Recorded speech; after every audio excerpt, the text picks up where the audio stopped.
जय शिवराय मित्रांनो आज बकासूरच्या कमबॅकबद्दल एक मोठी चर्चा सुरू झाली। बकासूर 6300चा कमबॅक करण्यासाठी विरोधकांनी म्हटलं होतं की आता बकासूर कमी झाला बळणार नाही, पण प्रेमींसाठी अजूनही विश्वास ठेवून आहेत। व्हिडिओमध्ये सांगितलं आहे की बकासूरला योग्य पैरा मिळाला तर तो पुन्हा मैदानात एक नंबर करू शकतो। सर्वात जास्त चर्चा होत आहे ती साखरवाडीकरांच्या बावऱ्या अर्जुन आणि चिक्यासोबतच्या पैऱ्याची। बावऱ्या दोन्ही खांद्यावर चांगला बळतो, अर्जुन पब्लिकने गुलाल घेतो आणि चिक्या तर अपरिचित जोडी म्हणून ओळखला जातो। बकासूर आणि चिक्या एकत्र आले तर गुलाल आणि प्रथम क्रमांक निश्चित असल्याचं मत व्यक्त केलं जातं। मित्रांनो, बकासूरला 4 ते 5 वर्षे पळते। उन्हाची उष्णता वय वाढणं यावर तुला त्रास होतो, पण प्रेमी म्हणतात आणखी 5 वर्षे पळू शकतो, एवढा स्पीड आहे। काहींनी सुचवली 4-5 दिवसाचा गॅप देऊन पळवला तर कमबॅक चांगला घेईल।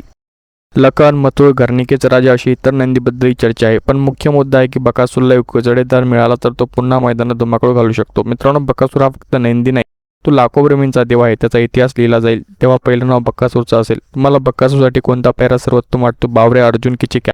कमेंटमध्ये स्पष्ट सांगा। पूर्ण अपडेट पहा आणि शेअर करा। भेटूया नवीन अपडेटसह। जय शिवराय, जय महाराष्ट्र।